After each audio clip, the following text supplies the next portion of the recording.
Vamos a hablar con el doctor Juan Manuel Lira, él es promotor de la salud igualitaria en México. Doctor, muy buenos días. Buen día, Gracias por doctor. tomarnos esta comunicación. Hola, ¿qué tal? Soy Jorge Armando, buenos días y gracias por el espacio y un saludo a todo el auditorio de 360 Mañanera. Oye, ¿de dónde partimos? ¿Cuál es el diagnóstico? Vamos a retomar lo que hicieron en administraciones pasadas. O sea, ¿qué significaba el Seguro Popular? ¿En qué ayudó al INSABI en esta transición? Y en su caso, ¿por qué sería mejor todo consolidarlo en el modelo del IMSS Bienestar?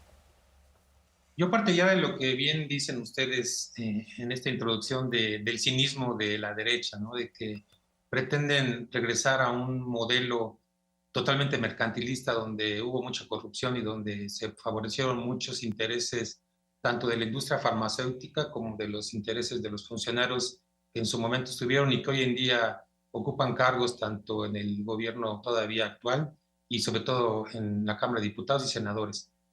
Realmente se necesita tener un poco de cinismo, mucho cinismo para decir que el Seguro Popular fue una corriente adecuada para la población, cuando al contrario está más establecido y lo han estudiado muchos académicos, incluido yo, que el Seguro Popular aumentó la desigualdad social en México y que en ningún momento mejoró la calidad de la atención médica. Por eso es que cuando llega este gobierno, pues en cambio se trata de hacer esto que sea más beneficioso para la población y esa es la parte en la que estamos.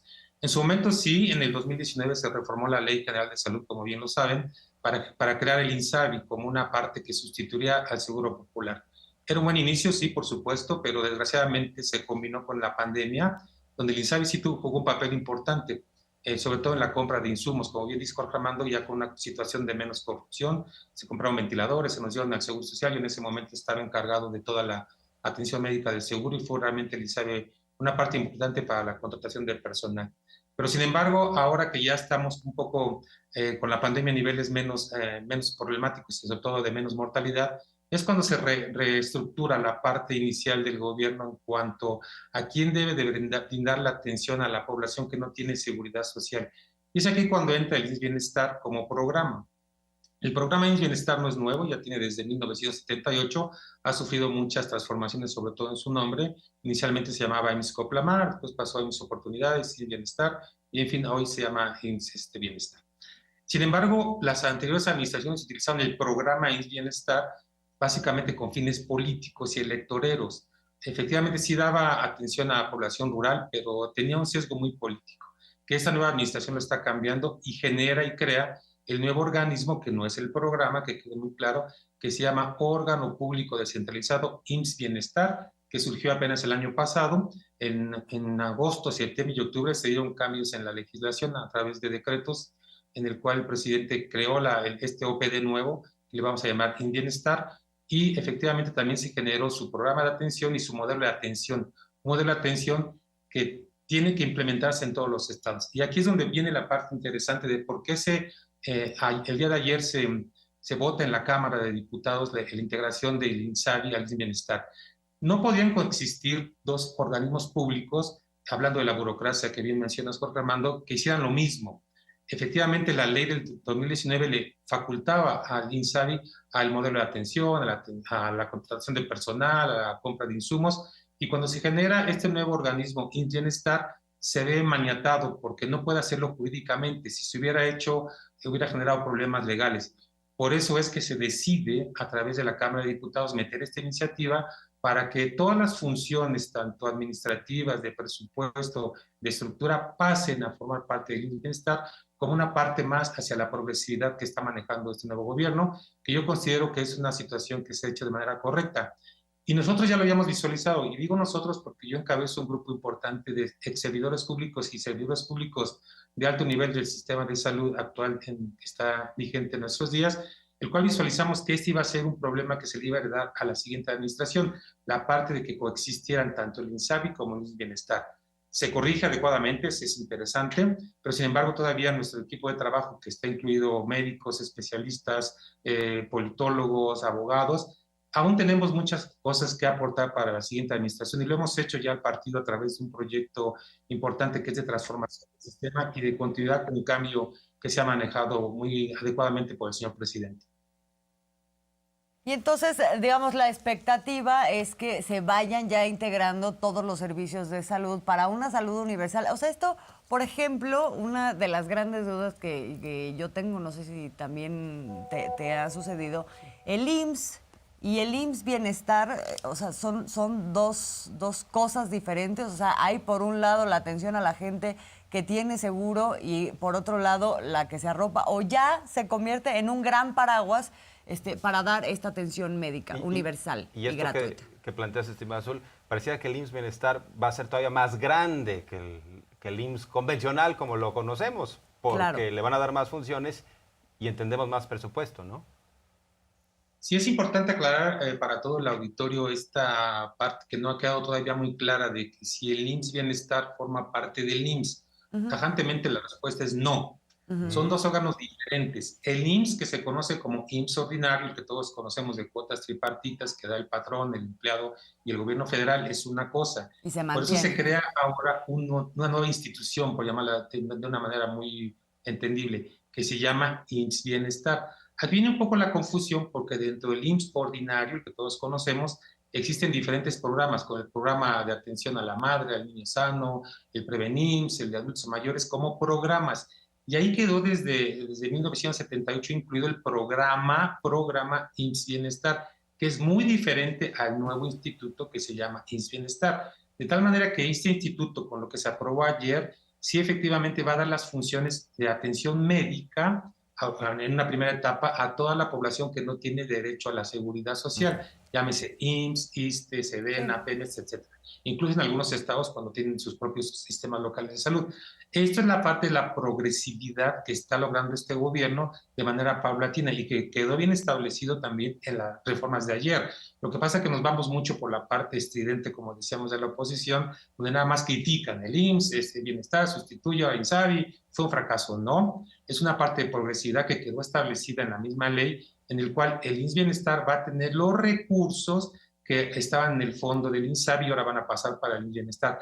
Y efectivamente, como bien mencionaba el secretario de Gobernación, Adán Augusto, en la mañana, una parte muy importante de esto que se aprobó ayer y que debe saber toda la población es que quedó establecido ya en el artículo 21 y en el artículo 36 la gratuidad de los servicios, algo que no pasaba con el Seguro Popular, porque como bien se menciona, no tenía hospitales el Seguro Popular. Él daba la provisión del servicio médico lo daba sobre todo a entes privados. Hoy ya quedó en el 36 que no pueden existir cajas para que se cobren los pacientes. Entonces la gente puede decir, no van a cobrar, no se les va a cobrar, pero esto entiendan que es una cosa progresiva, que no puede ser de la noche a la mañana. Ningún sistema de salud robusto, el que ustedes quieran, se construyó en 1 o 2 años, mucho menos en una parte que ya estamos por terminar el sexenio. Pero ya queda establecido en esta nueva reforma que ahora va a pasar a cancha de los senadores, que no se pueden cobrar los servicios, y yo creo que es un gran avance en lo que menciona el presidente Andrés Manuel de la gratuidad de los servicios. Entonces, resumidas cuentas, hay dos instituciones, el IMSS, que va a dar atención de manera habitual como lo conocemos, y el nuevo organismo que se llama IMSS Bienestar, que va a dar atención a la población que no tiene derecho a la seguridad social. Por lo que imaginamos, el IMSS Bienestar va a tener a su propio director, que pues será un también funcionario bastante relevante, ¿no?, dentro del gabinete. Ahora, de acuerdo a esta visión de López Obrador de que para finalizar su administración tengamos un sistema como el de Dinamarca, ¿tú qué piensas de eso? Cualquier presidente que se precie de crear a su población como es nuestro presidente tiene que buscar todas las aristas para mejorar la atención médica de sus gobernados. Y en ese sentido siempre se tiene que tener una meta, un ideal. Y no porque el sistema de Dinamarca sea el mejor del mundo, podemos hablar de otros sistemas más locales como el de Costa Rica, por ejemplo, que también tiene estándares de gratuidad y atención médica de alta calidad. Pero ese es un estándar para medir pues, lo que queremos hacer. Yo estoy seguro, y lo hemos platicado en el equipo de trabajo que les digo que estoy liderando de esta continuidad con cambio, que el proyecto es interesante porque a final de cuentas se va a lograr un sistema de salud propio, decimos un propio sistema mexicano, que no tengamos que estar comparándonos y que al contrario seamos un referente para otros gobiernos que quieran buscar que tengamos un sistema como el mexicano. Y para eso se está trabajando, por supuesto, pero hay que darle la continuidad con cambio, fortalecer lo que estamos haciendo, que son cosas buenas. Como les digo, el INSABI tenía que pasar sí o sí, porque si no, de lo contrario, el IMSS Bienestar no podría operar en lo que resta del año y sobre todo para las siguientes administraciones. y lo teníamos muy claro en el equipo de trabajo que yo estoy liderando. Y efectivamente, si nosotros damos esta continuidad con cambio, yo creo que será no en este año y medio que falta de gobierno, sino en la siguiente administración se logrará transformar el sistema para tener un sistema universal de manera progresiva, como está en la ley ahora, y se consolidará probablemente en 2 administraciones, que es una meta realista y no así como tener el sistema al final de año como Dinamarca. Pero hay que darle su matiz muy claro en ese sentido, Jorge Armando. No, pues es muy importante tener en cuenta el tema de la progresividad, tener en el radar también de dónde venimos y desde dónde estamos partiendo para poder avanzar en esto, en donde, como explica doctor, pues se habla de que la población en su conjunto entonces ya quedaría protegida con servicios médicos, una parte, la parte de quienes tienen seguridad social por el IMSS y la otra parte por el IMSS Bienestar, en donde sí habrá infraestructura, que es lo que cada martes nos vienen informando, cómo avanza la construcción y los insumos de esta infraestructura, pero además que haya médicos para toda la atención que se necesita y además el abasto de medicamentos, todas cosas que estaban en un esquema pues entre de privatización, entre de corrupción y que pues ese es parte de lo que es el gran reto a vencer. Oigan, los presidentes cínicos anteriores, o sea, estaban inaugurando hasta hospitales fachada, ¿no? O sea, nada más todo para la foto. Lucraban con la salud, de eso venimos y no nos chupamos el dedo. Pues doctor, muchas gracias, estamos en comunicación, gracias por la entrevista, muy buen día. Aprendimos mucho. Al contrario, gracias a ustedes. Nada más recordarles que nos pueden seguir en nuestras redes. En Twitter me encuentran como DocLira1 y en Facebook como Dr. Juan Manuel Lira, donde con mucho gusto podemos responder alguna inquietud, duda que tenga tu auditorio. Y agradecerles a todos y que tengan buen día. Muchas gracias, doctor. Muy buen día.